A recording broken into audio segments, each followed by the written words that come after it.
What's up, Wedo? How you doing, man? What's up, man? How you doing? Good, good.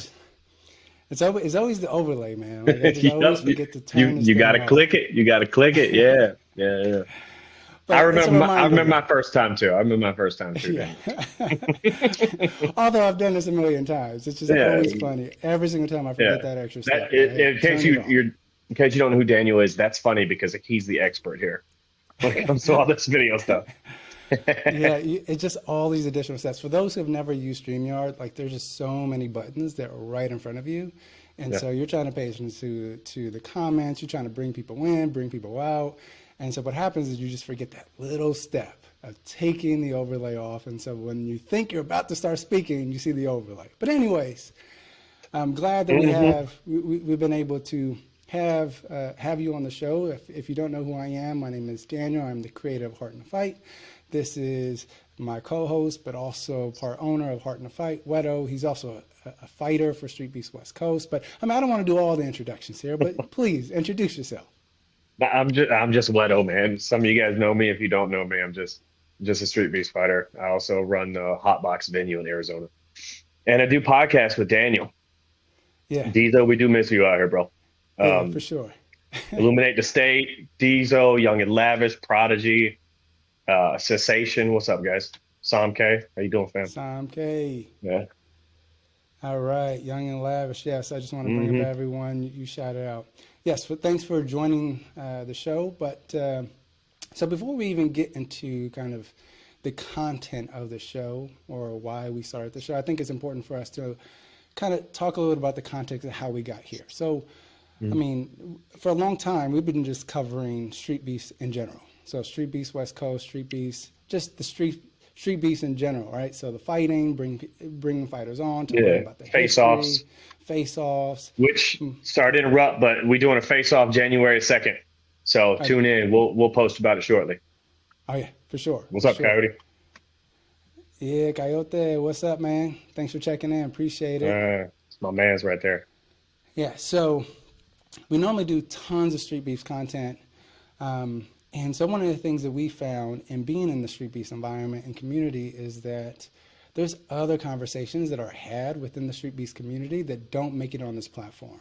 And oftentimes they're just like real life conversations.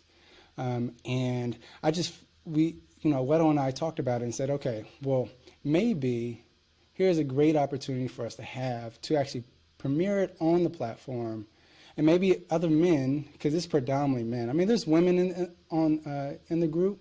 What's up, Prodigy? Um, Bricks. How you doing, Bricks fam? was good, Yeah. was good, was good. And so there are women in the group, but tons of men. And I just think that there's a lot of conversations that could be had on this platform that could be beneficial for both parties, but especially for us as men who are traversing life that have tons of consequences, I mean, tons of challenges and consequences as well if you don't act right, right? And so certainly I just think that having us, you and I, but also bringing potentially other men in honest conversations about whatever topic that men want to talk about. And one of those is relationships, which is actually, before we get to the genesis of why we started with relationships, I just think is important. It's important to just kind of throw out the disclaimer here. We are not experts, right? And so I know that we're used to seeing, quote unquote experts on Instagram or them giving you 60 seconds of advice and you employing it in your life and figuring out it don't work. And then you coming back and say, well, I tried that. That didn't work for me. It actually made the situation worse. And so I just want to just throw it out there. We are not experts. And However, everything that we're going to talk about is yes, our experiences. Like, so you might hear me say something like, well, women want this, or men want this, or children need this, because one side note, this is not just a discussion about relationships like with your girlfriend or boyfriend or whoever you're with. This discussion about relationships in general. So you have a relationship with your child, a relationship with a coworker, a relationship with anybody, Daniel and I, Bricks, me and you, like just relationships with people. So that's what we're covering.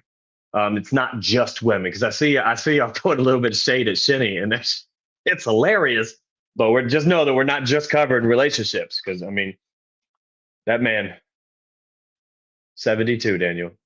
72. You freeze up or did I freeze up? Uh-oh. Can y'all hear me or am I frozen?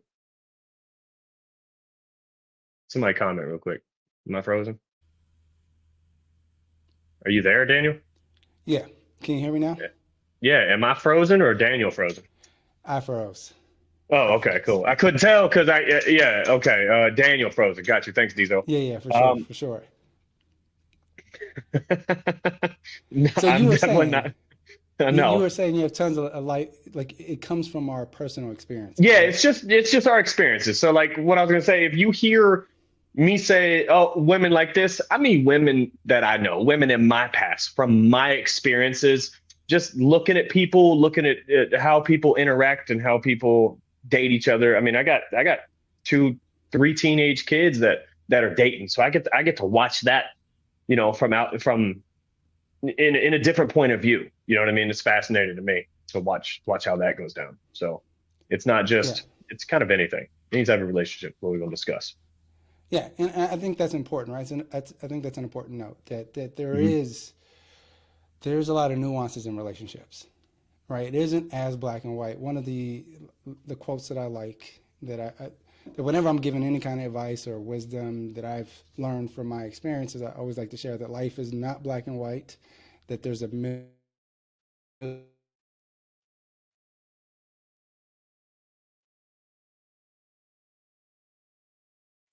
Did you I can't. Oh man. Whew. Daniel, you should reset your stuff right now, bro. See what happens. Unless it's me. Can somebody tell me it was him or me? I can't tell. Um, but yeah, what he's talking about, these are our experiences. So take that with a grain of salt. Yeah, Bricks, I'm throw that comment up there.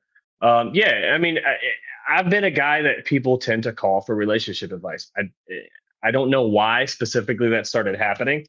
I gotta assume it's because of you know the books I read when or when I was younger. Sorry, what did you say? Wait, you're telling me you guys aren't the new fresh and fit? We try, bro. We try. So, um, pardon the gym behind me, the holes in the walls. People fly through them sometimes. Um, but anyways, so these are just our experiences. So this is what we want to talk about. We Daniel's gone. So does anybody have any questions so far? Um, yeah. Let me see. Let me see. Let me see.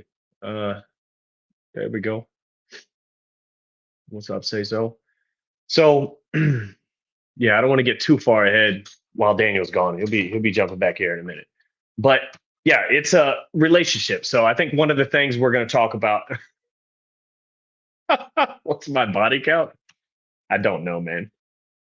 Couple hundred. Um, I don't know. Let's see here. Let's see. How long do you think these podcasts will be? Are they going to be real short? Are they going to be really experienced? Are they going to go over a ton of different topics? It's a good question, man. I don't know. I legitimately don't know. We just barely started talking and thinking about doing these types of podcasts, just because we have a community of guys who all most likely struggle with very similar issues. So we were like, I mean, let's give it a shot. So it's a free form discussion, so it kind of will just last how long it lasts. I mean, I know Daniel and I normally shoot for an hour, hour and a half tops, but we'll see what happens. I mean, I don't like to go too long because if you guys are anything like me, I have a pretty short attention span. So I don't like to sit and listen to 8 hours of podcasting. But um yeah.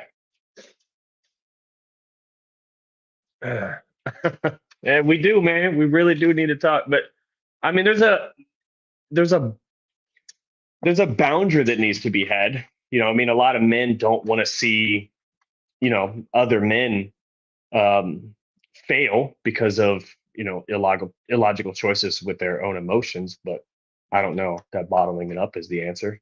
You know, so yeah, we need to wait till Daniel gets back because I am pretty high right now. I forgot we were doing a podcast. I totally forgot because we were supposed to do it Friday. So, but here we are. Um, Any other questions while we're waiting on Daniel? Does anybody have any questions? Let's see. How can you compete with alpha males and red headbands in your circle? Can you hear me Um, now? yes, sir. We getting spicy on this show. It might get a little spicy. Um, it might. Like we're not.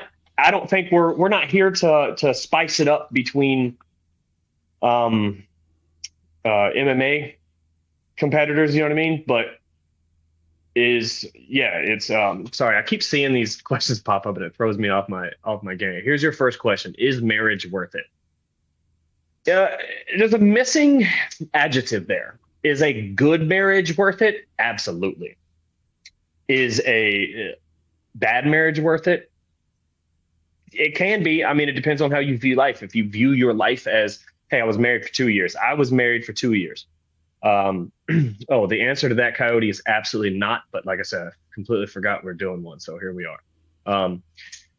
You're gonna have to control those comments. I got to turn them off. They're distracting. So to answer your question, a good marriage is absolutely worth it because that is a teammate. That's somebody who's got your back at all times, who knows all the grimy details, all the nitty gritty details, and all the shit about who you are, what makes you tick. And I have found in my life that one of the hardest things for people to do is self-evaluate, is to really look at themselves and go, what are my strengths? What are my weaknesses? And if you have a teammate that will be honest with you, that will help you grow in those areas you lack, and you can help them grow in the areas they lack, then yes, it's absolutely worth it. A bad marriage, like I was saying though, if you're the type of person who, like me, I had a 2-year marriage that did not work out, and it was not a good marriage. Neither you could sit both of us down right here, right now. Neither one of us agreed that it was a good marriage at all. Like it had its moments, but overall, it was very passionless and exhausting at times. Like after we got married, we immediately started going to marriage counseling for months and just did nothing. So, I mean, we're less than a year in when we started going to marriage counseling because it just wasn't working out. But we had a 3-year-old son, and we thought that was the route that we needed to take, you know? So, is it bad that I got married and got divorced? No, I'm here for experiences. So for good or bad, as long as it's not really, really bad, I'm okay with it. But no, it was not a good idea to get high for this podcast, but I forgot. But I'm not super high, so I'll sober up here soon. Yeah. Well, hopefully I can become a buffer and my internet Yes. doesn't just keep, yeah. Buffering. Yeah, it just keeps buffering. Exactly. Keeps buffering. Yeah. And so hopefully things check out better this time around. So my apologies, y'all. My apologies. But it looks like things are fixed. Hopefully that's the case. But essentially, and so let me ask you, right? And so why did you decide to get married? Was it just because of the child that you had with your previous partner? So the funny thing about love is it's like, how do I'm trying to think of an analogy. It's like food. Like when you're a kid, you're eating the food and you love this type of food. But when you're an adult, different foods, but sometimes the same foods make you feel a magnitude more of what you feel. Like you learn and you grow to, nope, that's not a good analogy. Let me think. Let me try this. As you get older, you realize what love is and what love isn't. And love is a lot of times just boils down to time. Like I need your time for various whatever we're doing. There's, and I'll get into it later, but I have in my brain, I keep like a mapped out, like a triangle in my brain. Like every relationship to me is made up of 3 things. Like you have good communication, respect, and some type of physical part of the relationship. So if you're married to somebody, it could be sex. If it's like me and Daniel, we dap each other up, we hug each other when we see each other. But there's almost always with everybody, that physical bit. You know, I just got guys I play basketball with. You know, they're still physical. You dap up. Guys that I'm really like my good friends, I hug them when I see them. You know, with women, it's more of a romantic physicality to it. But in my brain, there's always that, you know, physicalness. And who's in the relationship sets the boundaries for that. So that's what I always bring to my brain when I think about what's going on here. Like when I'm troubleshooting, that's the triangle I put up there. I put up that little, that wasn't a triangle. That was close. Whatever. Close enough. Yeah. Yeah. So yeah, to answer your question, why I got married, I thought I was in love. Like when you're younger, you truly think you have it all figured out and you know what love is. You know what I mean? And then as you get older, you realize what it is and what it isn't. And so, long story short, I thought I was in love. She thought she was in love. Now looking back, 20 years later, we can both look back and go, well, it wasn't love. We just, like to be in bed together. You know what I mean? Well, how'd you come up to that conclusion that the marriage was the next step? Right? Because you can be dating someone, you Mhm. can be intimate with a partner, but the like marriage is making it official. And so was there a conversation that you had with your partner at that time, or Oh was it yeah, just something that you just knew like the next steps because of what I saw or a what little I bit of did not both. see? Okay. Yeah, so that these are the next steps. Like marriage is the next step. Like we're together, we're at the I love you stage, we got a kid, we bought a house. I think the next step is marriage, and that's just the direction we were heading. And it's a fascinating trip because you literally look at yourself the whole time and it's like watching yourself go through these motions and sometimes knowing, I don't know if I agree with this. I don't know if this is the right choice. Am I really in love with this person, or am I just checking off boxes on the life sheet? You know what I mean? And Yeah. it's hard to tell. This is my 12th serious relationship, you know, in his probably 20 years, something like that. Um, and it's eye opening.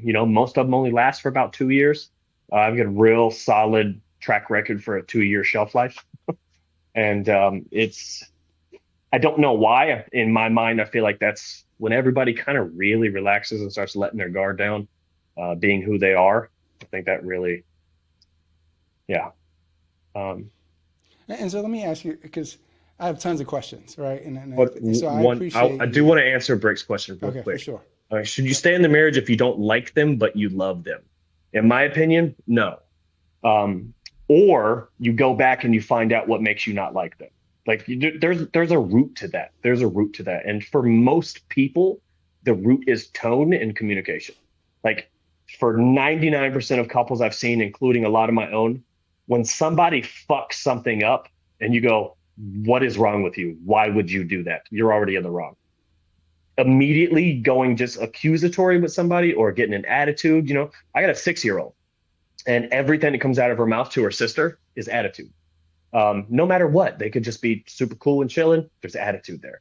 Once that attitude starts and you start assuming that another person knows how to act around you without politely training people to how to act around you, because that's what we do. You train people how to act. It's not a yeah, it's not a choice that you have to make. It just works. But if that attitude is there, if you don't like that person because they're just snippy with you, you don't like the way they talk to you, you got to sit them down. You got to talk to them about that. Like the clear lines of communication. And part of that triangle is respect. And they all bleed into one another. That's why they're a triangle, because they connect. So if somebody's telling you how they feel about something, that can make you feel some sort of way, but it shouldn't make you act some sort of way until you guys discuss it. So if she says, hey, I don't like all the jokes you're constantly making, because I've had that. I don't like the jokes that you're making. They're too crass, or you make too many dick jokes. It's constant dick jokes. You know what I mean? And I have to look at myself and go, well, is that going to really stop? You know, or can I tone it down because this is the person I want to be with? There's compromise in there. So there's going to be compromise if you don't like a person. There's going to be a lot of compromise that needs to be had. Um, if you just truly don't like them, but you love them, in my opinion, I don't know how those can be so exclusive and still be together. Yeah, I mean, the way that I see and read this question, I think is slightly different from maybe what he's proposing and the way that you answered it. And so from when I read this question is, it seems like there's like a lack of like romantic or interest. And so you can love someone without the physical part. Like you can love people. Like I love my family, but when you have a partner, like there's also a deeper connection there. There's also this romantic level to it. And Mhm. so when I see this, I'm like, well, I would ask, I mean, Bricks, is there must be some kind of lack of desire, right? Desire for each other, and to explore why is that the case. And so you love someone, yes, you're willing to. I would imagine like you're willing to stay with someone because of your love, but I just think that if you desire someone, um, or if there's like a romantic uh, interest that is still there, or if it's not there, is to figure out why it's not there. Is it because of the circumstances that you're in? Is it because of the stress that's going on within your relationship? Maybe it's the environment. Yeah. Maybe I mean I think it can be a number of things, but certainly I I think a marriage can last for a long time if you just love them. But to have a good marriage, to have a healthy marriage, I think you have to begin to explore why the sparks aren't flying like they used to. And I think Mhm. some of that sometimes comes with maturity. Sometimes the things that you liked when you first began dating is different, right? You've matured out of that stage. Like, I remember when my wife and I first start dating, and there were certain things that we liked about, like certain treats that we were able to give each other that we enjoyed. After a while, probably 3 or 4 years in, I no longer like those treats anymore. And so those gifts she gave me, no, like it didn't, um, like I was able to like mature out of that. And so what it required her and I to learn more about each other. Okay, so we're growing, we're maturing in front of each other's eyes. And so how do I re-fall in love with this person and figure out how do I continue to explore this person and discover their new interests, their new likes, the Mhm. new patterns of behaviors that they're beginning to exhibit as they mature and they get older. I mean, that's the way I see it.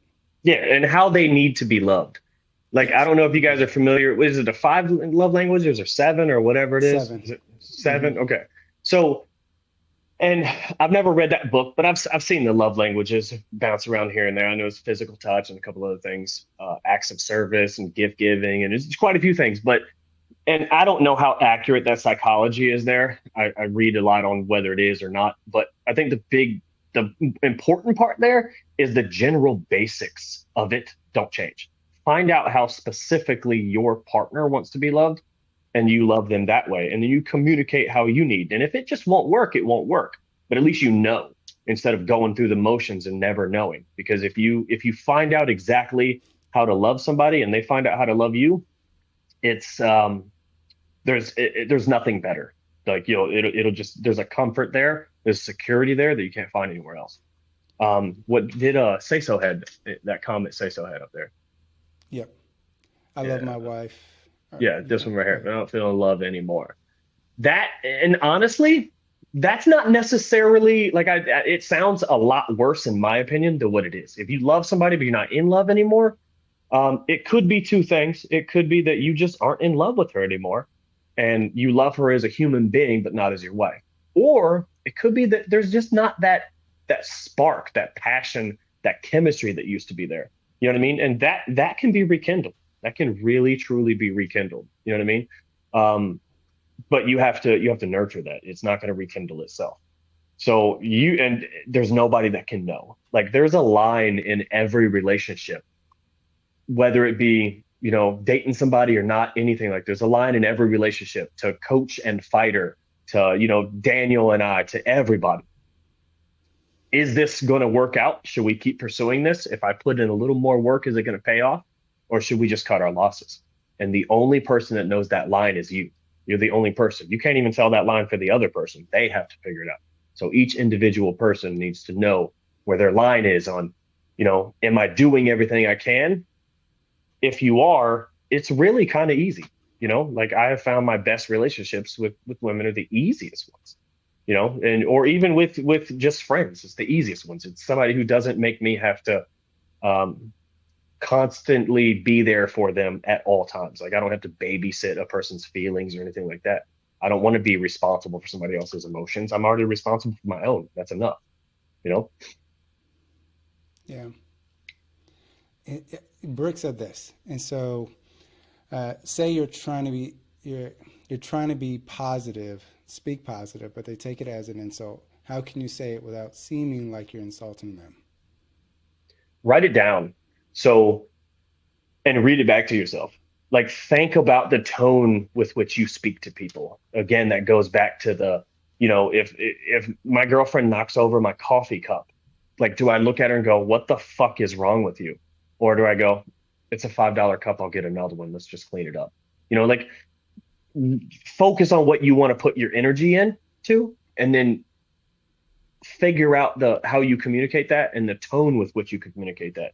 Because tone is extremely, extremely important. Very, very important. Yeah. Yeah. And I go ahead. No, I think that's some valid advice and wisdom. And I would also just like to add to this as well is that it could be triggers. And so understanding someone else's past, I think is extremely important. What triggers someone? And so it could be the way you're speaking. It could be even the sequence, the words that you're using that is triggering the other person. And so I just think it's important to, one, do some self-reflection, I think is what I was saying, right? So write it down, do some self-reflection. Mm-hmm. How am I coming off, right? Yeah. And so to me, it might not seem like much, but because of someone else's experiences growing up, it sounds different when I say it.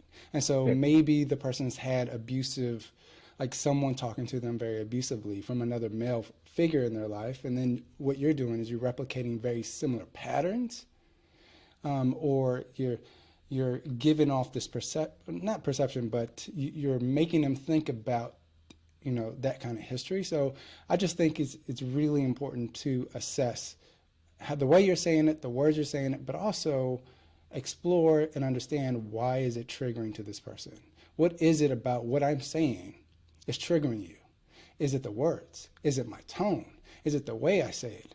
And is there a way that I can say it where it doesn't come off as insulting? But also, I think it's important for them to understand that I don't mean harm, right? And Mhm. so my intentions were good in this moment. I didn't mean to harm you. And so I would like to figure out ways that I can talk to you or communicate with you that doesn't trigger you in this way. So we're not going back and forth over something that to me didn't seem like a big deal. And so I just think being able to be aware of someone else's baggage and some of their triggers is going to be really important in discussions like this.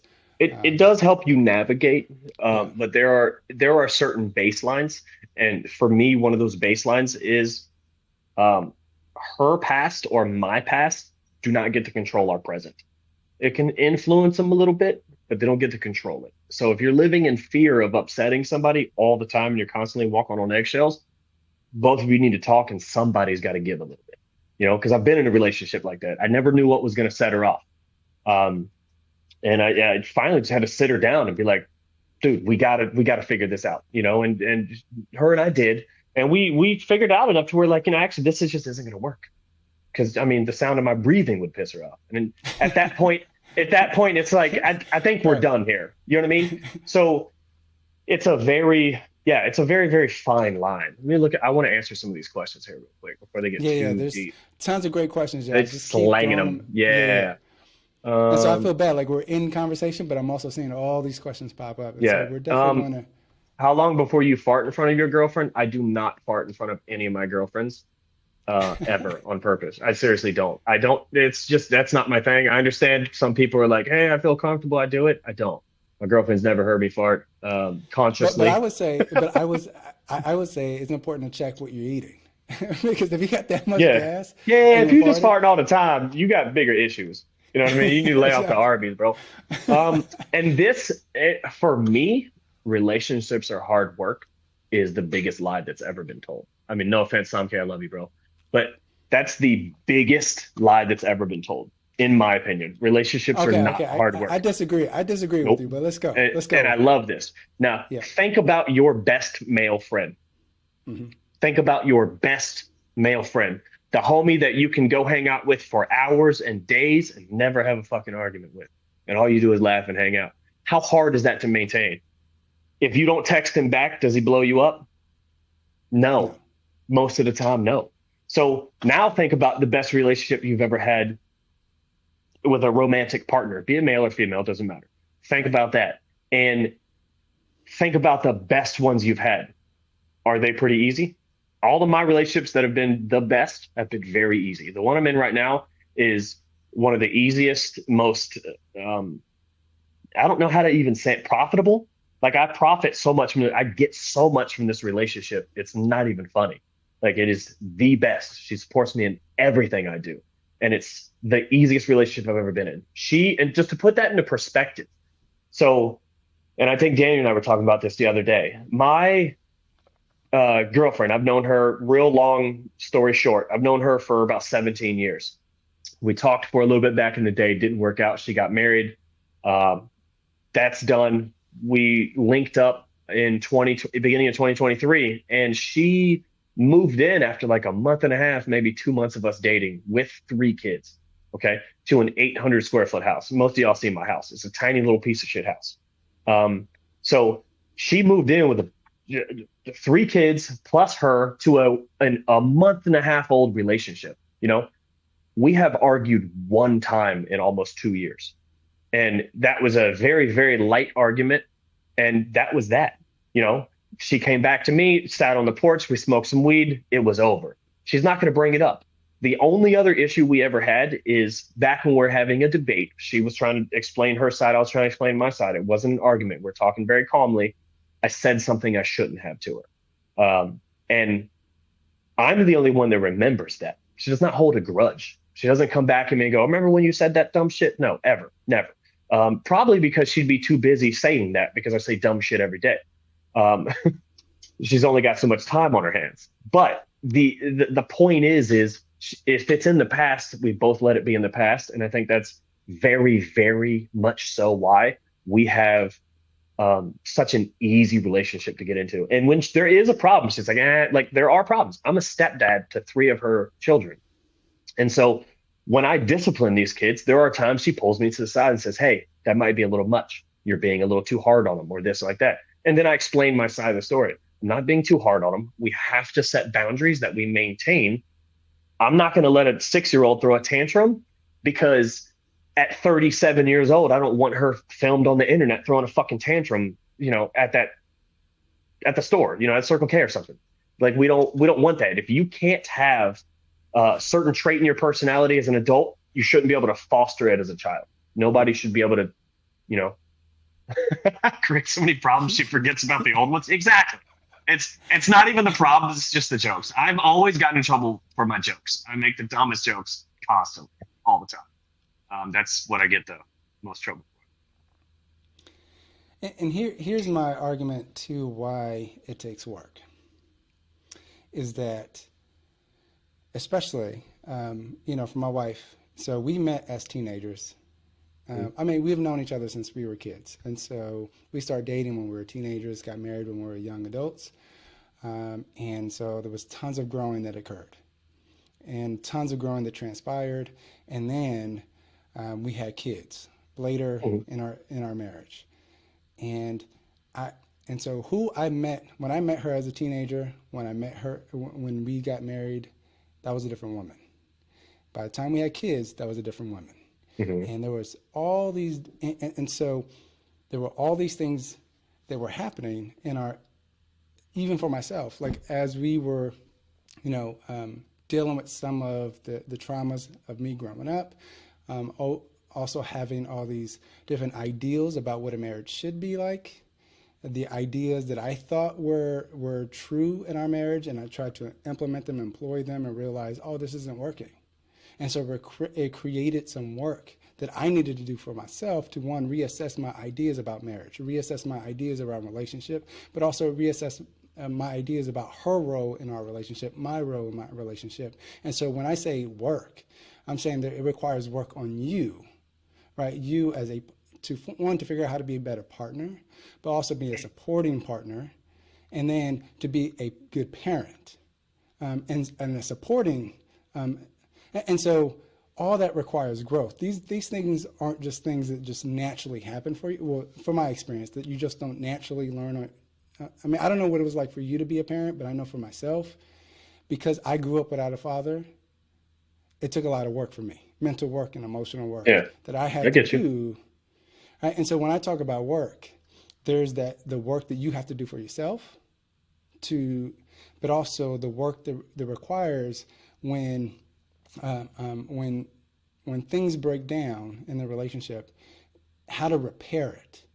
And I was recently listening to a marriage therapist, and what she said was that what you will see in most relationships is three things: that there's harmony. Well, let me see: harmony, disharmony, repair. Harmony, disharmony, repair. And Hmm. so the most important work comes with repair. And so when you're repairing something, it requires work. It isn't something that just naturally happens. It is something that you have to be intentional about, and to be aware of what the situation is. What is causing us to be in disharmony, and then learn from those mistakes, and then also figure out, um, and then how do we move forward in a way that's going to, that we don't continue to trip over the same things. And so when I say work, this is what I'm referring to, is that it requires emotional work, it requires mutual work, so working with each other, and so that's why I say it does require work. But I also think that you probably got the benefit when you talked about your more current relationship, is that she had experiences, you had experiences Hmm. before y'all became a couple, and so you Yeah. learn from those experiences, and so I don't want, like, I think both of you probably come to a mutual understanding that I don't want to go through that. And she probably agrees with you. I don't want to go through that. I had horrible relationships in Hmm. the past. Right. And so we are not going to go through that route, where my wife and I, we had to learn that together. We had to continue to trip in front of each other. And so it was a steep learning curve for us, especially when we're coming from families where, I didn't have a healthy family dynamic, and she didn't either. And so I just Yeah. think that the work came from reversing that cycle, and the commitment to not give up on one another when shit hits the fan, when things aren't working. And one thing in my mind, working on me is just life. That's just part of life. You have to work on yourself. You have to grow as a human being. Um, and if you like, when I think of work, like relationships are hard work, I think of emotionally, like they're exhausting. Okay, well, it's really tough to get this relationship to work. You know what I mean? And that's where I disagree. The kind of work you're saying is just it sounds like it's just life work, improving yourself. Like that's an individual thing. When it comes to that relationship, if you are a good communicator and she is a good communicator, it's easy. It's very, very easy. So it, I think I think we're kind of on the But same page, but a but little but I bit would different. but I would say, if she's a good communicator, you're a good communicator. Yes, it might be easy, but that might not be the case for both. Some of us can actually not be good communicators, Yeah, yeah. right? And No, this is a so, good. yeah, go ahead. Sorry to cut you off, but this is a good example. It- Old school couples didn't really deal with a lot more shit than we do. If you really think about it, the human brain can only experience so many emotions. They didn't have different emotions than us. They didn't have more emotions than us. They had the same emotions. We just have a different environment that triggers those emotions. That's it. So they went through the same shit we did. They just had less to do it with. You know, when it comes to technology and shit like that, it's not a. I really don't think 916. I really don't think the older generation was any better at us than this. And my example is these 20, 21, 22 up to 30-year-old women, like when I was back on the dating scene year and a half, 2 years ago, those are the women that knew what they wanted much more than the 40 and 50 years olds. Like they know what they want. They know how to get it. They know exactly. Like some of them were just insane. Like I'd match with a girl on Tinder and she's like, this is what we're doing. This is how it's going. I mean, she didn't like really, she wasn't super aggressive about it, but she just knew what she wanted and how to go about getting it. And then when we were done, it was chill. It was done. With a lot of with the older people my age and older, it wasn't so much like that. They're kind of bouncing around, still not knowing what they want. So I think in reality, I think the younger generation is coming up a little bit better idea because of social media, what they want and how they want it. They're a little blinded. There's absolutely some really stupid shit on social media, and there's really stupid people in life. But in the long run, I think they're a little bit more knowledgeable about the world, what the world is really truly like, than we were coming up. What is? Did you just ask a question? How do you marriage work when the other person? How can you make a marriage work when the other person blames you for everything, and in reality, it's them doing what they're saying they're doing? How can you get them to notice that they are the problem? So I'm going to take that. Let me leave that up there. I'm going to take that as straight up face value. You Okay. have talked to somebody and talked to somebody and talked to somebody. You have calmly and politely laid out the bullet points of what you need as a human being from them in this relationship. You know, doesn't matter what it is. Like, doesn't matter what it's sex, alone time, snuggling, cuddling. Let's go to a movie every Tuesday. It doesn't matter what it is. You bullet pointed out and said, this is what I need to maintain this relationship. And they're like, none of that matters. You're doing it wrong. It's not me. When that happens, and like I was saying earlier, all relationships are basically the same. Okay. But the root of it is respect and communication. Okay. If they can't respect you enough to self-evaluate and say, am I really doing something wrong? Or yeah, if they can't do that, it's just like having an employee. If I have an employee that I've talked to over and over and over again, it's the same thing. Like the only thing I got to say is before you cut the cord with somebody, whether it's an employee, whether it's a friend, whether it's a boyfriend, girlfriend, the one thing you got to do is you have to look at it and go, have I communicated properly? And you'll know that by saying, will this be a surprise to them? Like if I break up with them right now, is this a surprise? If I fire this person, are they surprised? If the answer even remotely is, they might be, then you haven't communicated effectively. It should never be a surprise. Like I've almost never been surprised when I got broken up with by a girl or when I broke up with them. Like nobody's ever surprised, or they shouldn't be. If they're surprised, that means somebody's not sitting and talking about how they feel. So if that's the reality of the situation, somebody just does not listen and they will not compromise with you in any way, there's nothing you can do about that. There's no point being there if you're not happy. But just me talking to you right now, Wedo to Bricks, I would self-evaluate. You need to sit down and you write down the list of pros and cons. What's great about being Brix's wife?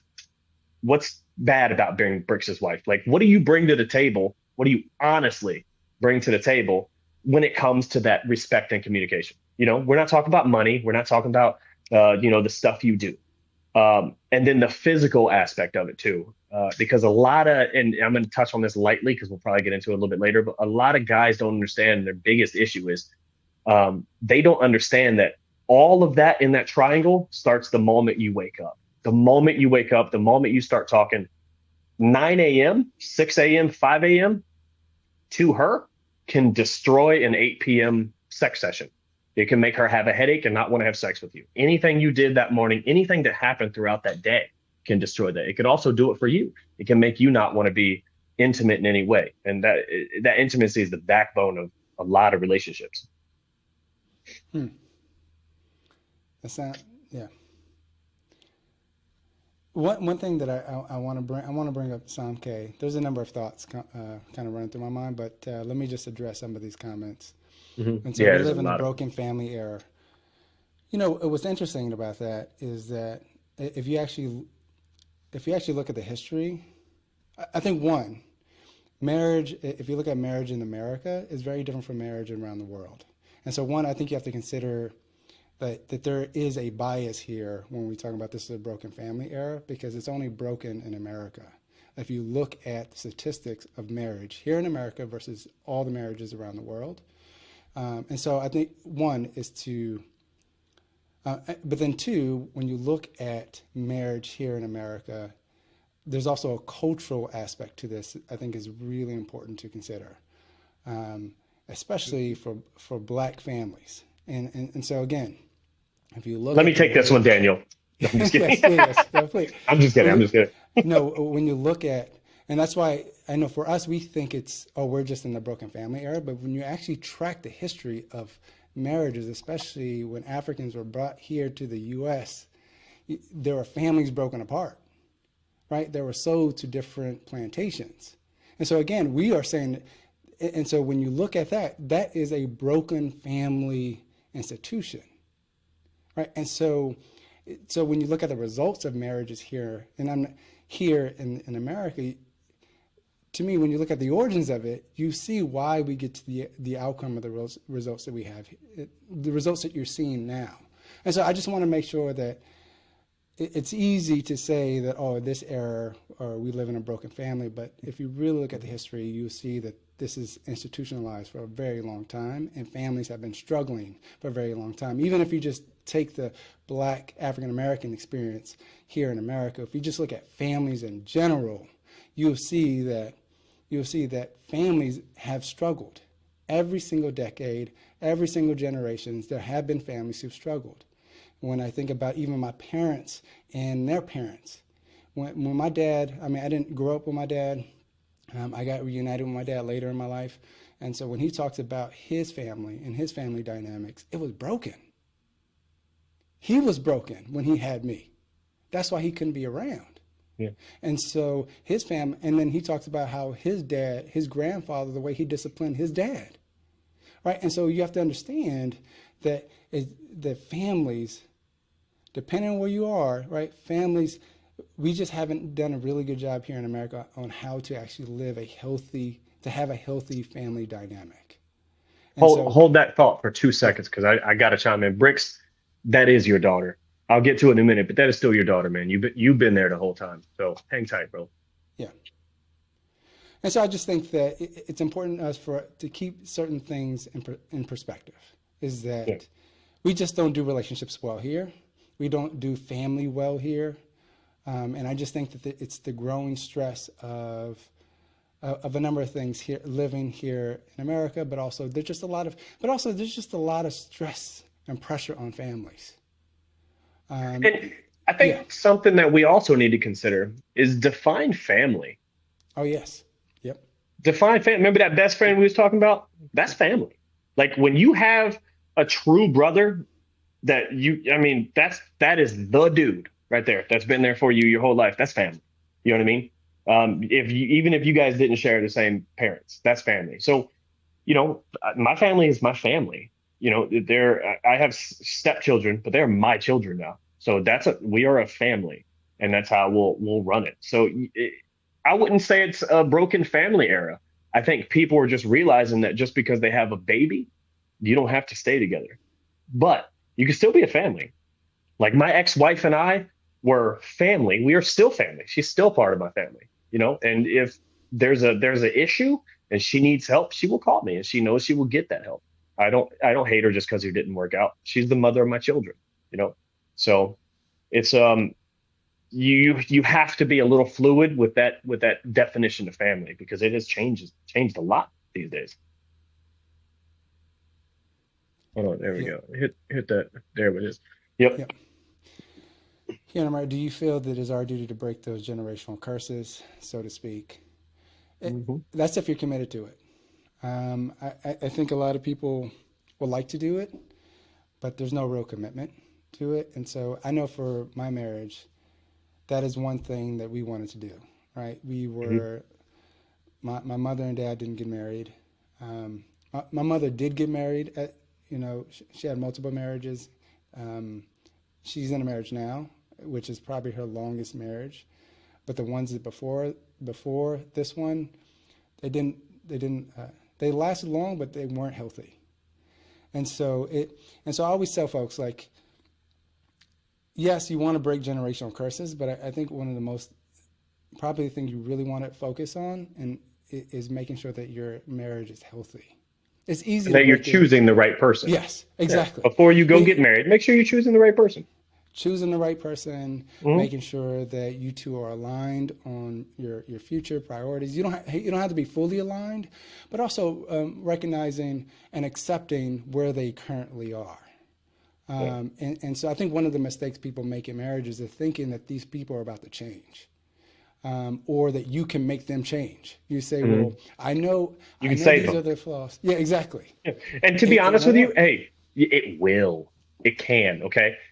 I got to disagree with you there too, Okay, let's go. because um, like I'll use my current girlfriend Heather as a Hmm. perfect example. When her last marriage was atrocious. I don't want to get into details because it's her story to tell. But he was a very very abusive alcoholic to her and the girls and everybody in that household, and it was not good for them. Before everybody offers to go beat him up, he's no longer around anywhere. He passed away at a motorcycle accident. So because I know it's the room full of fighters, bro, tell us where he at. So, but yeah, she honestly, she was broken. And to describe how broken she was and I love to say this phrase, when I first got her, I say that to her all the time and she cracked up.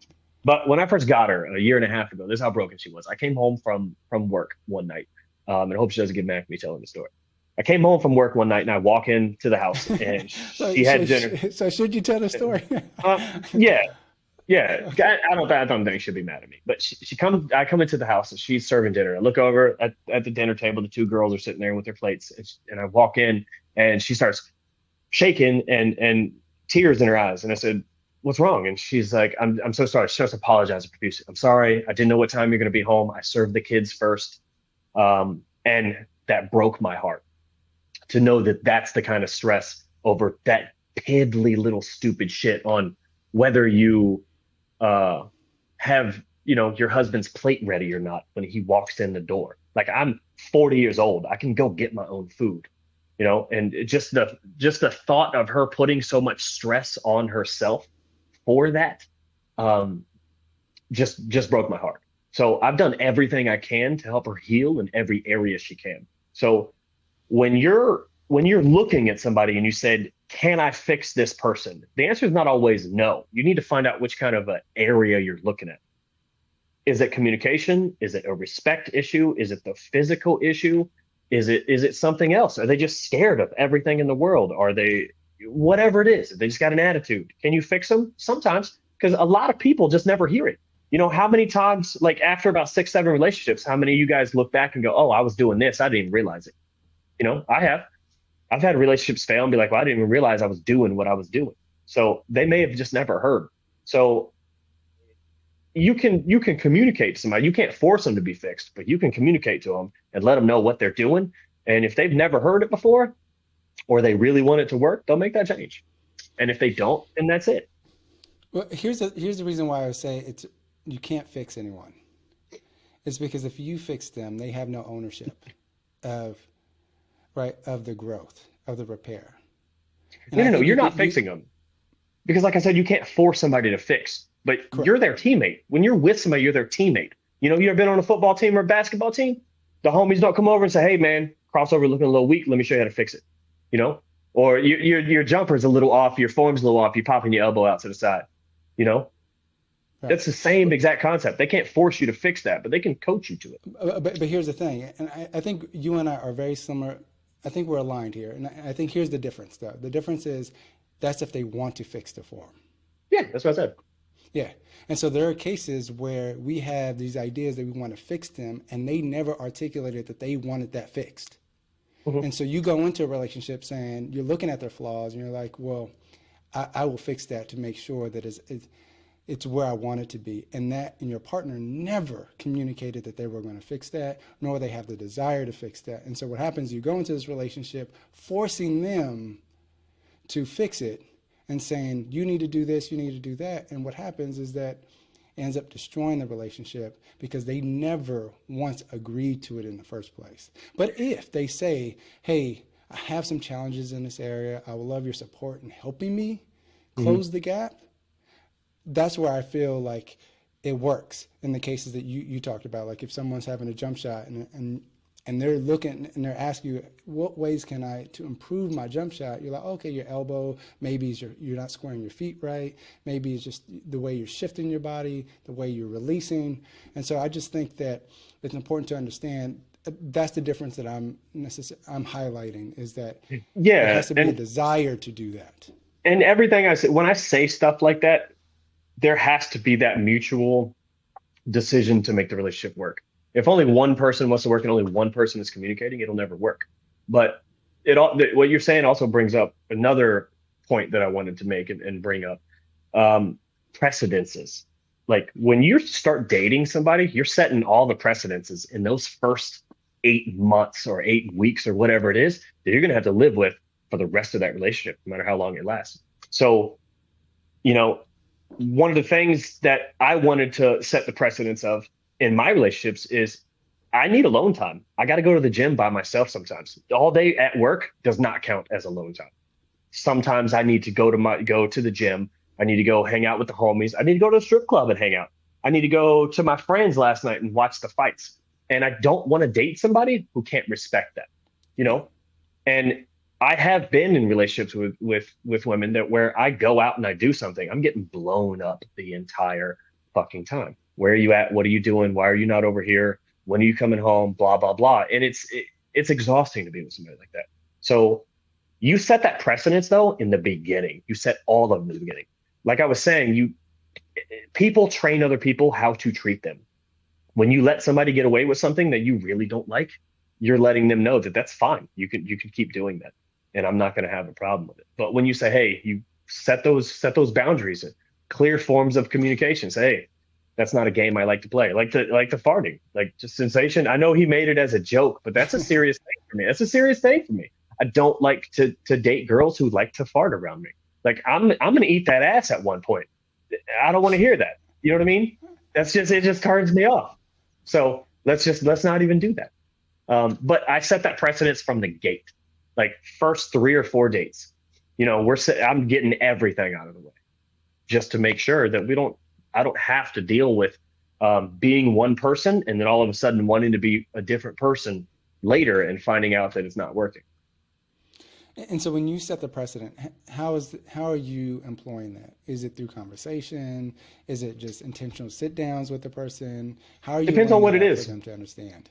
It depends on what it is. You know, like let's say if it's something about me that's not changing that they need to know. For instance, a couple years ago when I was dating, one of the first things I let them know, whether it was on Tinder or when I meet them or not, I have a vasectomy. I'm not having any more kids. So if you're looking to have kids, I'm not the dude. And I had so many women be like, this isn't going to work then, you know, but you got to take that. You got to be blunt and honest. And if it costs you a piece of ass for a night, just let it cost you that piece of ass because it's not worth getting your shit all keyed up the next day or 3 weeks later. You know what I mean? It's not worth the headache. It's really not. There's women are just as horny as we are. Just be honest and just go smash. Yeah, I was reading some of Brick's comments. Let's talk about Yeah, Brick's situation real yeah, quick. there's like a lot of comments, and so I'm also trying to go through them as well. Yeah. But yeah, go ahead. So Bricks, here's the deal. Here's what I'm hearing from you. It sounds like um the relationship you're discussing, one person's checked out, the other one's really wanting to make it push it forward, but it sounds like for the wrong reasons because there's a daughter involved. It sounds like a stepdaughter involved. So, and that stepdaughter's 16, I think you said. The one thing you got to understand is that girl's who she is. Like she's already who she is. We as parents do not have anywhere near the control over who our kids grow up to be as we think we do. Um, we just don't. They're gonna be who they are, and if you stifle that or you fight that in any way, you're always gonna get backlash. So the next 2 years, if you're not with her, I mean, it's gonna suck getting her 50% of the time or whatever it is, or if you just can't see her, it's gonna suck. But she's gonna be 18 one day, and she's gonna know who's been there all these years, helping raise her and teach her and coach her through volleyball and do all the stuff that you did. She's not gonna forget that. So make sure you stay available. And as far as the relationship goes, if your partner's just not going to fix what you need fixed, or if you're not going to self-evaluate and fix what she needs fixed, only you two know the true issues right there and what it might be, um, then it's just time to part ways. But do it amicably. Do not get mean. She might let her just be the bigger person and let it happen. Um, I did with my ex-wife. She got kind of mean for about 6 months after we divorced. Used the kids as leverage a couple small times. Not nothing heavy, nothing big. Overall, like my ex-wife is phenomenal. She's a great mom, super cool, but she was hurt, and so she did a couple things that probably weren't. Um, I didn't enjoy. I didn't like them, and I let it go, and then I slowly built those borders back and said, this is how I want to do it, or this is how I want to do it. And then at a certain point, we had a phenomenal co-parenting relationship. The kids are older now, so we really don't have to. I mean, they're driving, so we really don't have to. But just let it be what it is, and don't try to force anything one way direction or other. Slowly coach it. Hmm. Yeah.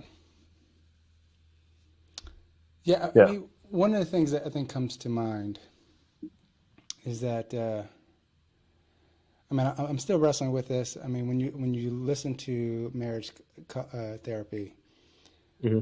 what they often say is that it's okay for relationships to have challenges. It's okay that you fight. And I think I said this earlier. The most important part is around repair. Even Jordan Peterson said this. I don't always agree with him, but there are certain times I'm like, okay, yeah, that's a very, very valid point. And so he said, it's important for kids to witness the parents argue, even have explosive moments. But the most important thing for them to see is how you all resolve it, how you come to a Hmm. resolution. Absolutely. Yeah. But there's a magnitude that those moments should not exceed. You know what I Yes, mean? I agree with Like that for sure. I should not be standing in the middle of the living room screaming at the mother of my children about anything. If you have to scream at somebody, both of you go take a break, write a note to each other, Yeah. and just let it be. Like figure it out. And if you just can't figure it out, then it's time to end it. But do that amicably. But as far as the kids go, I mean, I hate to say it, but kids are resilient. They really are. You communicate with them because at a certain point, they're leaving too, you know? So do you want to have a 40-year relationship with somebody you're really not in love with? Or do you want to separate, go find love, that real relationship that you want, and then just co-parent well? Yeah, and I also think space works too. Like being able to have be separate for a bit, Hmm. uh, because it could Like be taking a that, break or just like having your own hobbies? Because I agree with the yeah, having your own yeah, hobbies. taking a break. Oh, well, Take a that break? too. Yeah, Okay. taking a break, but also being able to be apart from each other. I think that's Okay. it's important Uh, because I think one, it helps them see perspective. Like, so say if they're with another part, if they believe that, hey, this relationship is not healthy. I don't like the way you treat me, or whatever it is. Then they go and then they have all these ideas of what a man or what you should be, and then they go out in the world and they go dating, and they figure out, oh, actually, life isn't as is it relationships isn't as easy as I thought it was going to be. It kind of reminds me of you and Heather. At a mhm. certain point, you two were going to get together well earlier before this happened, right? Yeah, But so about 15 years ago, yes, yeah, we had so I'll just bust that story out. I was married. It was 2008. It was like October 2008, and I was married. And I cheated on my ex-wife with Heather, with the girl I'm dating right now. And a couple weeks later, I told her. So it was probably November, December is when I told her, and yeah, probably November. And she said, well, she didn't know, and that upset her. But I was like, hey, I said, my marriage is over. It's a formality at this point. And so then I sat down and I had that talk with my ex-wife. And remember when I told you guys that um, it should never be a surprise? I went in there, we had gotten in an argument, and I said, I think it's time for us to divorce. She started crying and she pulls her laptop up. She's got her lawyer bookmarked. She already had the list of how we're splitting the shit in the house. She knew it was coming. We had discussed and discussed and discussed. There was no question about it. So um, that being said, I lost my train of thought. I No, lost. no, because I think what the point I was trying to highlight is that at a certain point, you and Heather were together.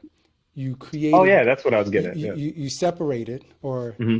you went and then you rekindled that love many years later. Many years later, like the first time, I remember that's what I was talking about. Yeah, yeah. So after I told her, I said January 1st, 2009, my ex-wife and I separated. Heather and I dated for a few months after that. Then we decided to just be friends. It was one conversation. We went to a coffee house. We sat, we talked. We decided it wasn't going to work out in the long term. So we separated and we just stayed friends. I ended up moving in with her because I needed a place to stay at that point. She needed help with the rent. So I was like, cool. And then, yeah, we just, a couple years later, she met her ex-husband and then they ended up being together. And then she cut all contact because he was a very, very, very jealous individual. And there's zero place in any relationship for jealousy, none, because trust is much more important than jealousy is.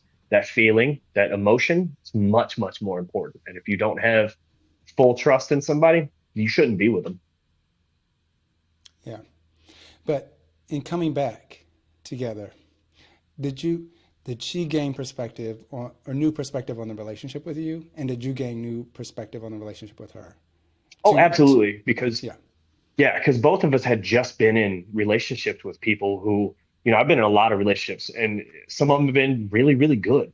One of my best relationships, she broke up with me 3 times, Hmm. but it wasn't, I mean, we just got along really well. It just wasn't working out in the long run. And I didn't know it. I actually was like, the first time she broke up with me, I was kind of blindsided. I was like, oh, fuck. The next 2 times I knew it was coming. I was like, whatever, it's not a big deal. But as far as that goes, it's yeah, you just can't.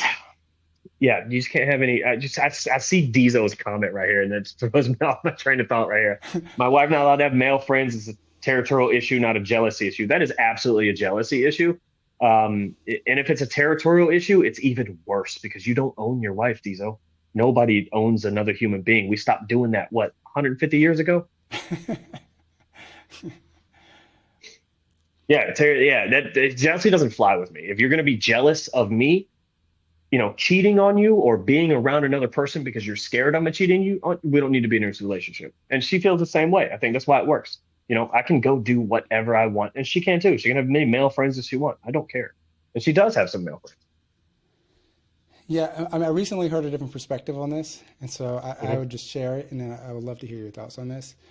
Is that I heard someone say, well, it just depends on your perspective on jealousy. Jealousy can also be that someone has that much more admiration for you, and they just want you to them, want you for them because they love you that much more.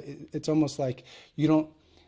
I feel like I'm doing a really bad job of kind of synthesizing this person's point, but essentially they were saying that like you have to be able to demonstrate you love me. Like that's another form of affection, like showing me So another what you're, level of so what it affection. sounds like you're saying is the next level of love is jealousy, and that doesn't make any sense. The No, no, magnitude with which you grow to love somebody doesn't include that jealousy part. It's not like I love you so much that I don't want guys around you.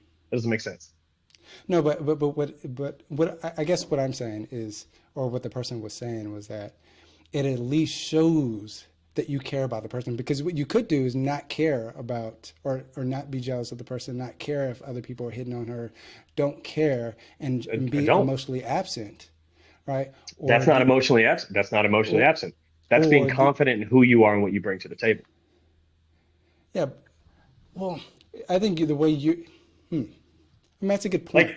That's certainly a good I point. just take Heather and I, for instance.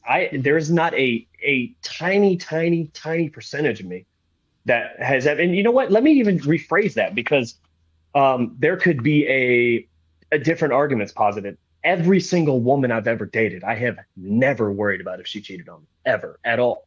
And it's not because I don't care. It's that one, I can't stop it. And two, if I'm being the best I can be, like if I'm bringing everything I can and that's just not enough, it's over anyway.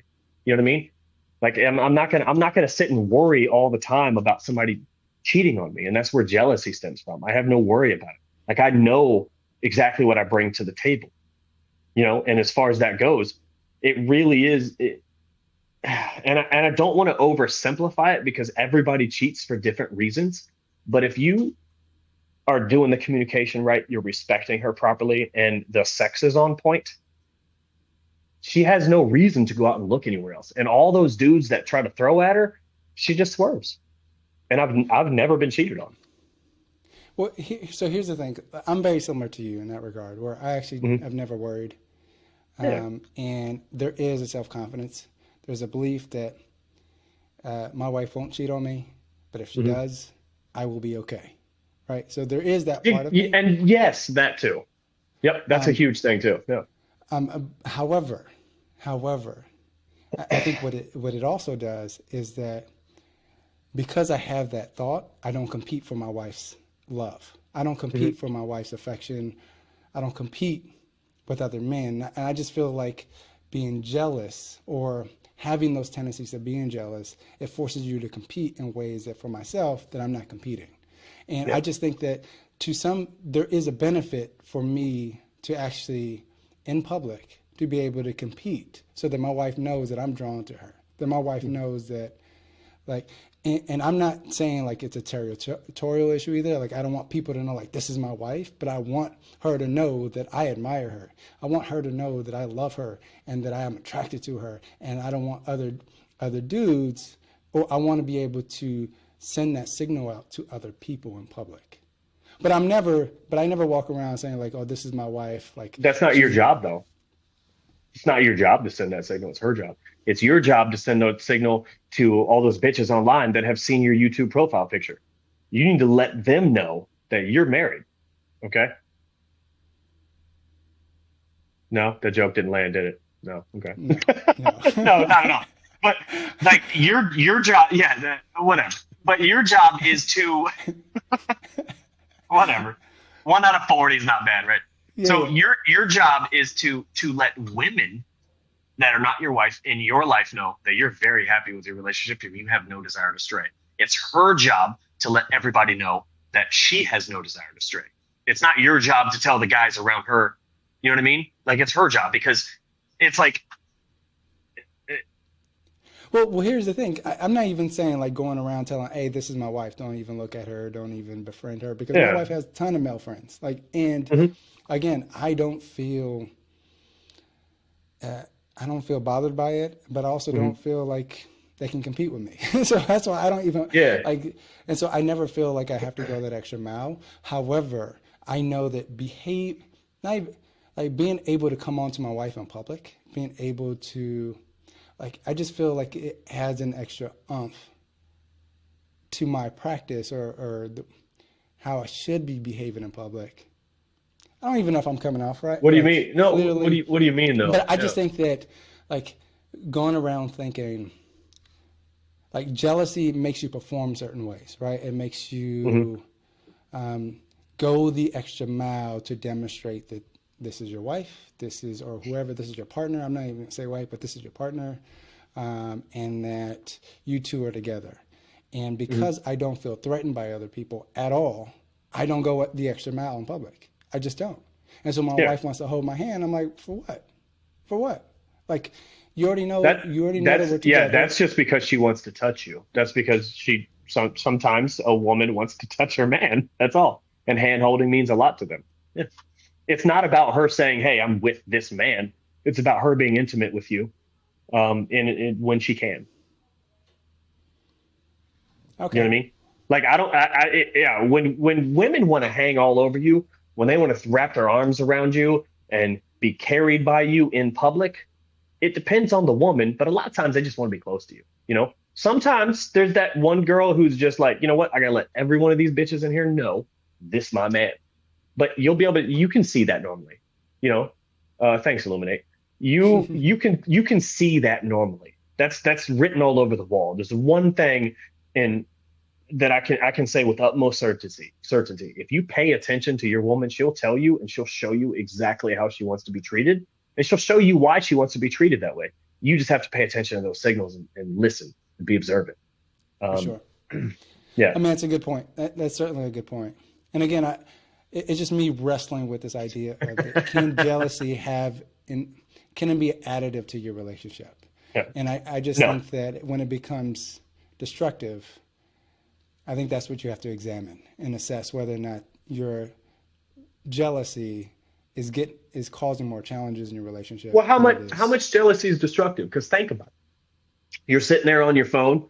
You're sitting there with your girl. You watching TV. Somebody texts you. You pick up your phone. You text them back. Doesn't matter who it is. And she goes, "Is that your other girlfriend?" You know what I mean? And that's playful sometimes. But do we really want to hear that? Do they want to hear that when they pick up the phone? You know what I mean?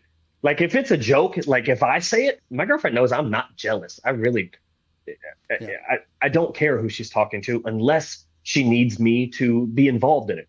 But when it comes to the magnitude of jealousy, I don't believe there's any magnitude that is productive. You know, can it be? You know what? Maybe it can add a little passion. I'll give it Yeah. that. It might Right. can add a little passion here and there, but again, that's not a it's not a definite. It's Well, that's so let me something you say gotta, this. gotta figure out. So let me go with that line of thought, right? And I think that's what I've been trying to articulate, but I think you did a really great job of kind of summarizing it right now with this. The one line is, so This thanks. I ain't dumb, appreciate bro. it. Yeah, that's funny. And so what I would say is when I'm in public, right? My wife and I do a lot of public speaking. We're in Hmm. constant public. We're in front of people. We do a bunch of different things. Hmm. I know when I'm in front of people, there's eyes on me. And sometimes there's women on me, like their eyes are on me, and I can tell that they are fantasizing about me. I mean, I don't know if Yeah, you can tell when someone is like the way that they're looking absolutely. at you, the way that they're Yep. engaging with you. Yeah, I can see if I see a crowd of women, I know which ones I'm making wet for sure. I get you. Yeah, for sure. And so what happens is that when my wife is visible, when my wife is there, there's moments where she will come on to me really strong Hmm. whenever there's a break or the pier where she will come and she's like very playful with me and she's on Hmm. me. Yeah, And that makes me feel good, yeah. right? Right. It makes me feel, and so it does add this another level, I I don't think think, that's jealousy though. I think that's pride. I think she's happy to have you. I don't think that's I don't think she's trying to tell everybody, hey, this is my man, stay away. She's like, look, everybody, this is my man. I'm proud of who he is. And there's a difference. Um, okay. this right here, I don't know how you could now I would have to look up the definite like the textbook definition of territorial right now, but I would have to assume that to be territorial over something, you have to possess at least authority um, over that. You have to possess some type of authority over it. And again, like we don't own the women we're with. Like I know Diesel made a comment. She has, his last name and he owns her. No, she's her own human being. She has her own thoughts, her own drive, her own goals, everything. And if you harness that, then you have a teammate. If you don't harness that, you just have somebody that lives at your house. Hmm. Yeah, I feel that for sure. For sure. Yeah. Let's see. And DTP got a couple points. They'll develop Yeah, emotional. yeah, Oh, here, let's go back. he's been dropping a He lot. So has. Men cheat physically, women cheat emotionally. They'll develop emotional relationships or texting relationship, work boyfriends to fill perceived gaps in their relationship. And you know what? Um, that I hate when we sit here and we go all women this, all women that. Like I said, in the beginning, these are our experiences. So yes, I absolutely agree with DTP. Men cheat because it's physical most of the time, and women cheat because it's emotional most of the time. For whatever reason, they're not getting what they need. And if you're not providing what your woman needs emotionally, you know, then she's not going to provide what you need physically or not give you the opportunity because they're just as horny as we are. But one thing I said earlier is that intimacy starts the moment you both wake up and then both you start talking. Something can happen in her day and it can throw her off. And you have to respect, if you respect nothing else about a woman, you have to respect the fact that physiologically, the shit that goes on in their brain has 100% to do. It 100% correlates to how their body feels at any given time. So if she's stressed out, She does not want you on top of her, just railing her out because that's all it is. You know, if she's in a really good mood and she wants you, then the sex turns into not you just up there on top of her pumping away for 5, 10 minutes. You know, it Yeah. turns into something a little bit more beautiful, a little bit more um, stable, and a little bit more fulfilling is the word I'm looking for. 5 to 10 minutes. But I think you added like 9 minutes. yeah, I mean, it depends, man. Like sometimes my girl and I'll go for like 2 or 3 minutes and we just mash it out and get it done, you know, because we both want to. And sometimes we'll lock the door to the bedroom and be in here for 2.5 hours, 3 hours. It all depends on how you feel about what you want to do. You know what I mean? Yeah. Yeah, let me see. Yeah. Let me see. Mhm. Fact is, she made a promise to me before God to be mine. She willingly gave me that authority. And if that's how your relationship works, Diesel, more power to you. Like I'm not going to ever tell anybody how to be in a relationship. But in my experience, you know, it's like you like again, you want that teammate, like all those goals and all that productive human being that's just balled up in her that you could have because you're not always going to have the kids there. Your kids are going to leave you. You know what I mean? And that's just a fact everybody has to get, especially between the ages of about 13 and 17. There's going to be a year or two in there where they don't want a fucking thing to do with you. And all you do is, and for example, I have a 17-year-old son. His name's Tyler. A lot of you have met him. Um, I love this kid to death. But just a year and a half ago, I'd walk into his bedroom and he'd just be on his phone and just fucking straight ignored me. I'm trying to have a conversation with him. He'd ignore me. You know what I mean? Or give me one word short answers. And do I want to pick him up by the neck and throw him out the window when he does shit like that? Absolutely. But what I do is I talk to him. If he's being very disrespectful, I clear that up. You know, but if he's just being just kind of a douchebag, I say, hey man, you don't have to act like that. Just come in here to chop it up with you. And then talk about something he wants to talk about. And then I just leave and give him his own time. And eventually, one day, literally, eventually, one day, it's like a switch. It just flips. And they realize they're being douchebags, and that's it. Like he's an absolute delight to be around these days. But you've got to give him that time to realize for that little boy brain or that little girl brain to die and that adult brain to start forming. You got to give that year or two gap in there time to grow and not stifle it. Yeah. Yeah. Yeah. No, he put every team has a leader.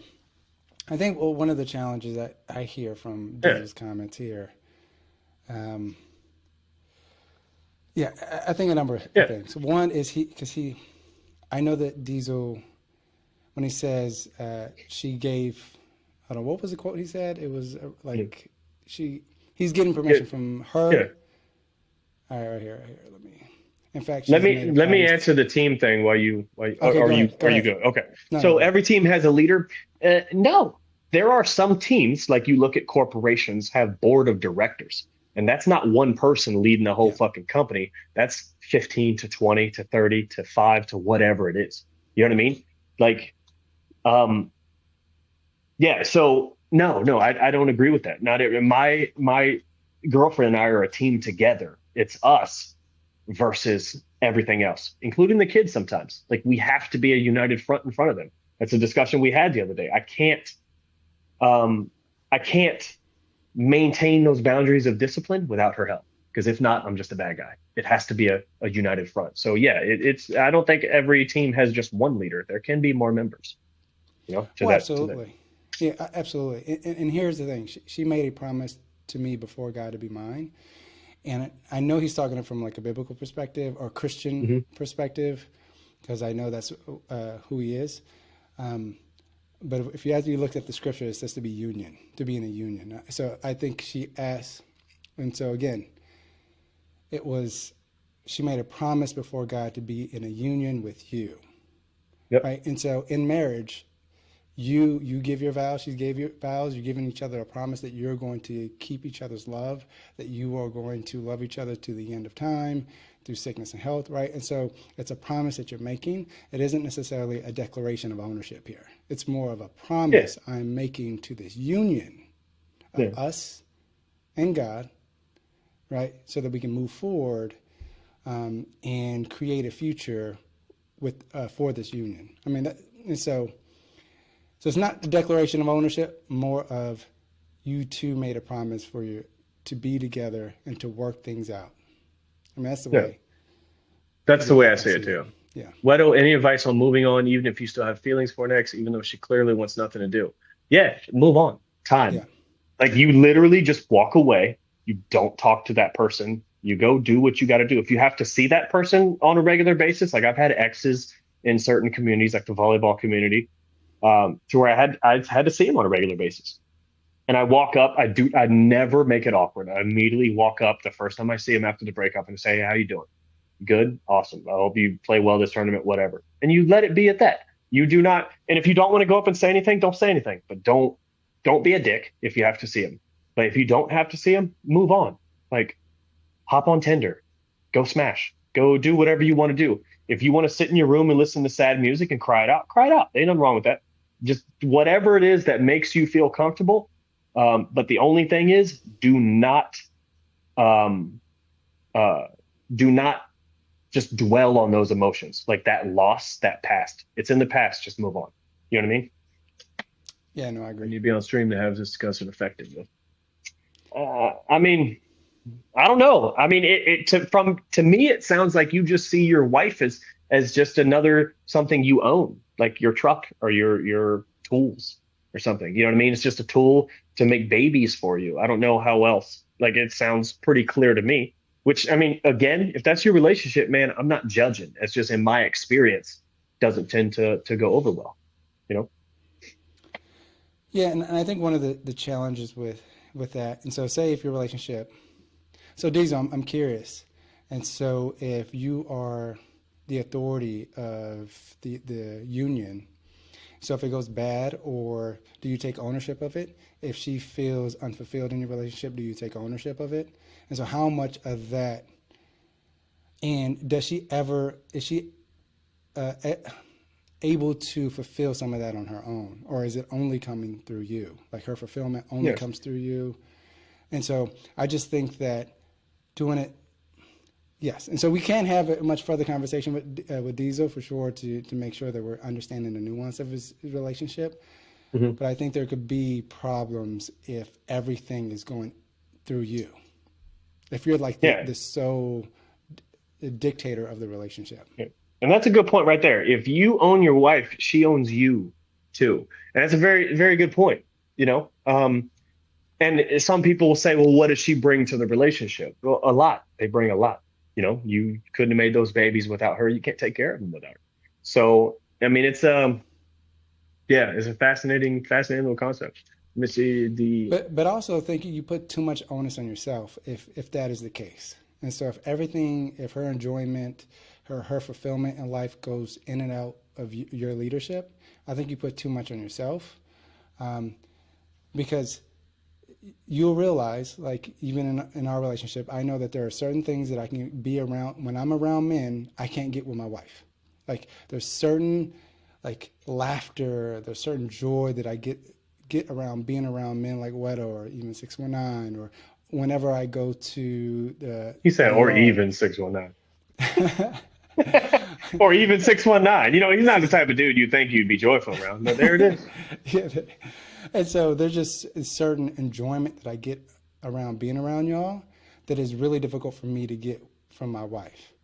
Right. And Yeah. so, and there's certain enjoyment I can get with her that I know that I can't get with y'all. And so I just think that that if you limit your wife where the only way that she can get fulfillment is through you, I just think that one, you just put too much onus on yourself, but also I think it can A lot of become a pressure. constricting, yes, a lot of pressure on yourself, but also it can A become lot of a pressure. constricting relationship. Yeah. And he said right here, no, she's responsible for her own happiness.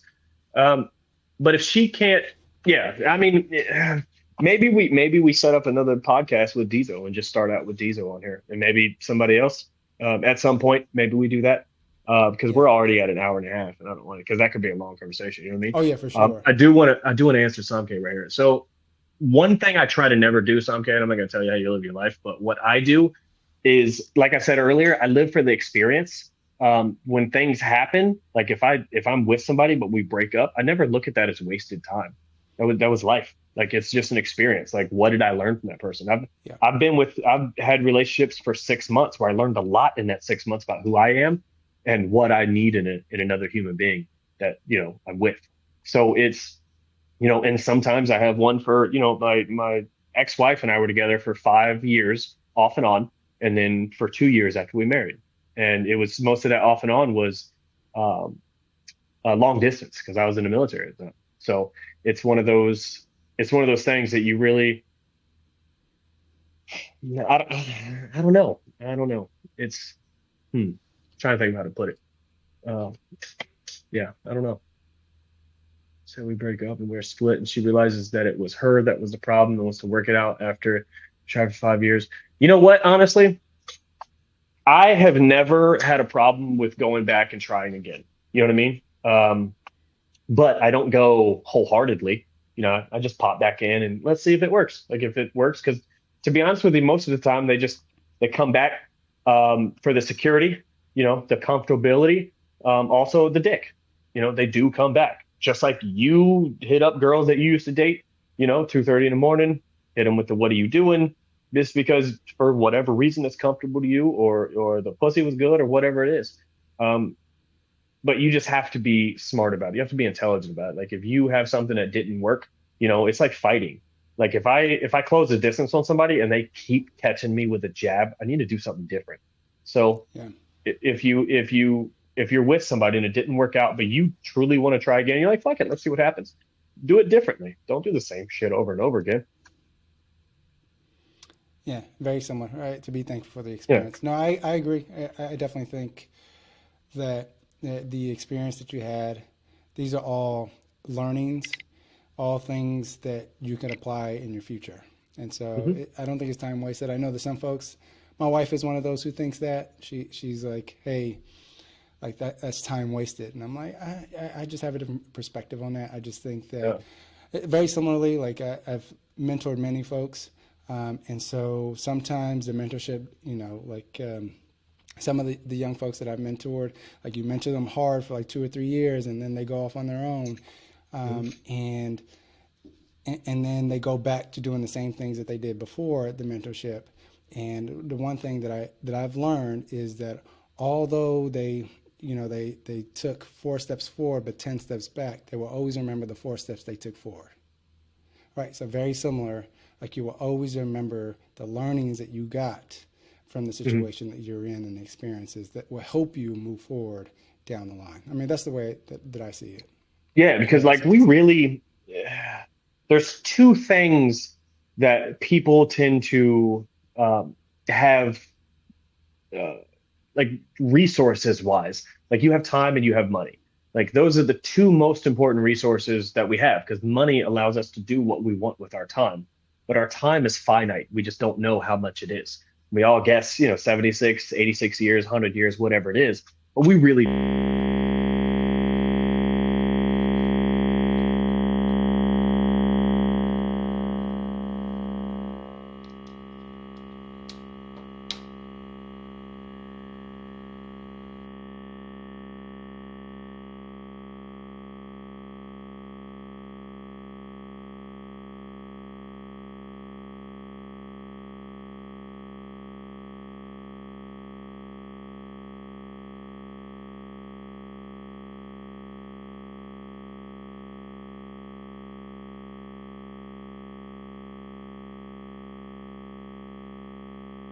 Can you hear me, by the way?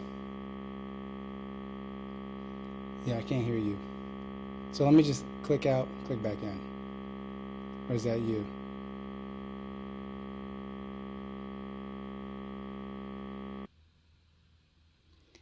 Yeah, I think that was Weddle for sure. Because I don't hear that anymore. All right.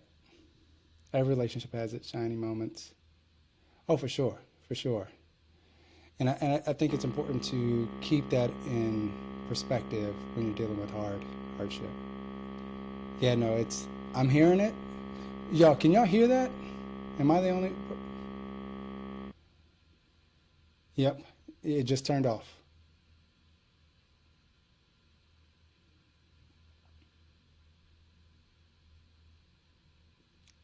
Yeah, bro, the audio cut off. All right, But good. yeah, I can hear you. Okay, is it better now? Yes, I thought that was me for a second. So I was like, What is going on? Yeah. So I can't remember what we was talking about, but time. So I try to never see time as wasted because it is finite. We don't have a whole lot of it. So if you're learning something, you did not waste your time. The um, if you view a failed relationship as wasting your time, so why don't you view a failed job? Like, why don't you see the job that you had when you were 16 at fucking McDonald's as a failed uh, relationship with a company? Like, why didn't Yeah, you keep good that point. job forever? It's not a you sit down and you look at all the jobs you had over your life. Was each of them a waste of time, or did you learn something that you took to the next one? You Yeah. know, yeah. So like fights, like all you guys are fighters in there. Did you learn something in in a loss that you took to the next fight? You should be. We all should be. So there's no reason that it can't be the same thing with a relationship. It's just relationships tend to be extremely emotional for us. And when you let all that emotion crowd your better judgment, it's very hard to sit back and go, yeah, actually, that was a good thing for me. It didn't last, but it was a good thing for me. You know? Yeah, for sure. For sure. No, I agree with that. Yeah. So, do we got any more questions, gentlemen? Um, yeah, it's if they can even hear me. I don't know if they can hear me anymore. I hope so. I just had that whole spiel.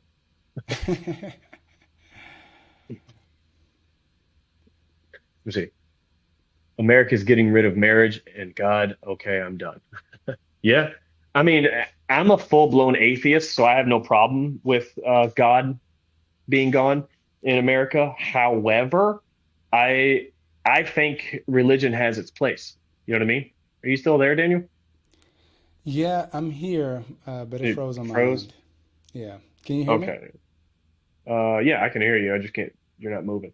So, Yep. yeah, in my opinion, it's not a bad thing. But I think religion practiced without shoving it on everybody else. Like, you can be a Christian, just be a Christian. You don't have to tell me I have to be. If you're doing that, then I think it's a beautiful thing. Like a lot of people need those, um, a little help, a little guideline, because there's no, we're not born just knowing how to navigate life. And a lot of those religions help people to navigate this life. And I'm not mad at that. It's a beautiful thing. It's not for me. And as far as marriage, I don't think we'll ever get rid of marriage. I just think some people just don't really see the benefit in it anymore because there's not. I mean, maybe there is, maybe there isn't. Is it wrong that I still have hope for getting back into a relationship with my ex? No, man, it's not wrong. I'm not going to say do it. I mean, you are young, bro. Go out there, live your life, get a couple more exes before you go back to that one. See how life is. Yeah. Um, Ian Gary taking his wife's husband's last name. I don't know anything about that, bro. I know he's getting a lot of shit and I've seen the memes, but I really haven't researched or delved deep into or anything enough to know um, how that's all the inside shit on that. Yeah. But yeah, and I want to go over it one more time. I know there's only a couple of you still in here, but like I said, the basis for me in every relationship, be it with you guys or anything else, um, I think the respect, communication, and that physicality, that little triangle, they're all connected. You know what I mean? And the magnitude of each is different depending on the relationship. But I think those three are the most important things that you can have in it. And you gotta change the levels of that depending on what's needed at the time. Daniel's back. Let's see here. All right, you My good? apologies, y'all. Yeah, the Yeah, technology is. yeah. Yeah. You're traveling still, right? You're out of town and everything. Yeah. Yeah. Yeah. I Okay. think So that's one that's of the challenges. I'm not home. And so what hmm happens is that yeah. you got to rely on hotel, hmm internet, and their stuff isn't the strongest. Yeah. So, Daniel, you got any last words, my friend? I mean, the one thing for me, I think is important. There is value in relationships. There's value in coming together and breaking generational cycles. There's tons Mhm. of value in that. And the only thing is that I think is important for folks to just emphasize that, healthy relationships help. They help your experience. Um, they help your experiences as a couple reach new heights in ways that, like, I know for even seeing the old examples of even my mother being in relationships, I remember seeing her struggle in those relationships with other men. And it had a huge impact on me. I had a huge impact on me and my siblings seeing that. And I know in my head when I was like, I think I made it a mission for myself that I was going to break that cycle, that I was going to be in a long-term relationship. I was going to do all the things, and I did. Mm-hmm. However, one thing that I didn't consider was, well, can this thing be healthy? Can it be? Can we be happy? Can we continue to build? And so, yes, I was able to get kind of the surface things checked off the box, but the real work for me was, can I begin to be aware of what I'm bringing into this relationship, and what can I confront? And so I just want to give one clear example of the work that you have to do, that I find that I have to do for myself, was that when my wife and I first got married, and we didn't really have many big arguments right up front. And I remember our big first argument, and her and I are going back and forth, and it's getting really heated. I mean, I'm at this point, like, tempers are flaring, and we're going back and forth. And the one thing that came to mind is Daniel hit her. Daniel hit her. Put her back in her place. Like a little intrusive thought. Yes. In the middle. Yeah. And it never crossed my mind, because growing up, I saw my mom get hit. Yeah. And I knew that I never want to do that to any partner that I'm with. But however, because I witnessed this as a kid, and we're in this marriage, it comes up. Mm-hmm. And it almost becomes like a real possibility, as a real option for me to exercise and execute in the moment. And at that moment, I was afraid. I was like, oh my gosh, I can't believe this is happening. It's terrifying to realize that that there's a part of you that might be that fucking dude. Yes, yeah, exactly. Terrifying. It's terrifying. It's like, I'm about to be the same person that I hated growing up. Mm-hmm. The same guy who would hit my mom. That same exact thing happened to me, but it happened with my kids. So I was raised. I mean, I was beat with fucking wire coat hangers and fan belts from cars and 2x4s, and that's just like fucked up. They would hang me on a door, just hang us on a door in the house. Like, if you fall, we're beating the shit out of you. That's some of our punishments. Like, take that, tie it into the fact that for months we didn't have running water, electricity. I was bathing in a pond before high school. You know what I mean? Going to high school smelled like swamp water and shit. It was a whole thing. But because of that, like, they hit me. Like, I was always like, if my kid needs a spanking, I'll give it to him. And then when my son Tyler was he was like 7, I spanked him with my belt, and I felt terrible, like seriously terrible. I didn't hit him anywhere but his butt, but I felt terrible. And literally, I left his room, and I took that belt, and I went outside, and I threw it in the trash. And I just threw that belt right in the trash. Like, I had to take that belt right off my pants too. This one I wore all the time. Just threw it in the trash. And I was like, well, I will never do that again. And I found other ways to do it. Did I have to pop him on his butt every now and then? Yeah. But I was like, I'll never take another belt to this kid again. Because in my mind, I realized the one thing that my dad never did with me, or my mom never did with me, is really just talk to me. You know what I mean? About what I was feeling and how I was feeling it. And if they did, they kind of invalidated it a little bit. So I had to turn around and make sure that I didn't do that to my son. So I was like, okay, now I have to talk to him. I have to be a person that he can feel comfortable talking to. And you can't feel comfortable talking to somebody when they're beating the shit out of you with random household objects all the time. So. Yeah. And so very similarly, like, you bring the things that you witness, the things that you experience as a child, don't go away. Yeah. Right? We think we just witnessed it and that was it. Those things stay in your mind. They stay in your subconscious until the moment comes. and then you're frustrated and you're angry, and all of a sudden those become real options that you can exercise. And so the point that I was trying to make is that, gentlemen, I think it's important for us to evaluate and to assess what are the things that we're bringing into our relationship that could be destructive, right? So that we can confront them. We can, one, identify them and confront them and address them. And in that real moment, I had to address it. And I had to figure out, why does this thing come up? Why is it in the back of my mind? And again, we bring these things, the baggage, into these relationships. And I just think for men, or just as you as a partner, just forget, like, I'm just speaking to men, just you as a partner, identify what those things are so that you can address them, you can be aware of them, and you know the impact that it has on the relationship that you're currently in, so that you, not only are you working on it, but also your partner is aware of it, and they can extend grace because they know that you're working on it and you're working on it to repair it together. And so that I think that's my, I think it's important for me to share that. It was on my mind. Yeah.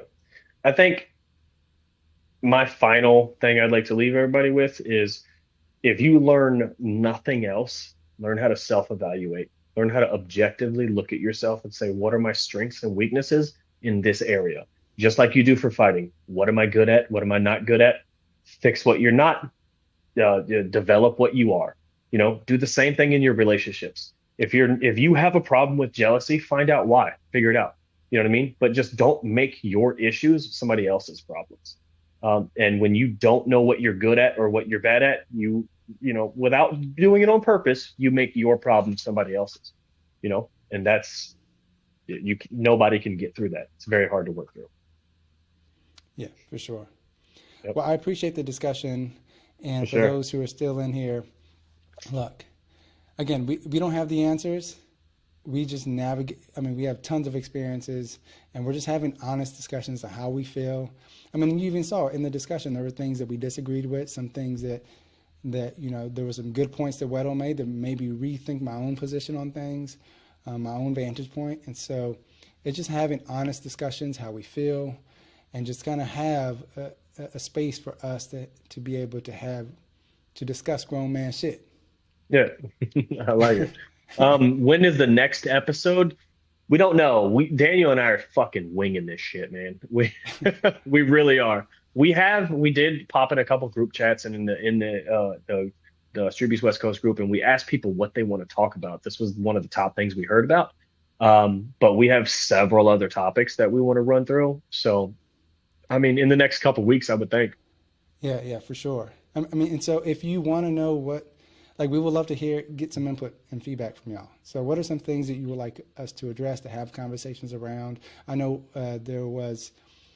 relationships was one of them. Another one was parenting. There was just a bunch of different things. Some of it was like physical exercise.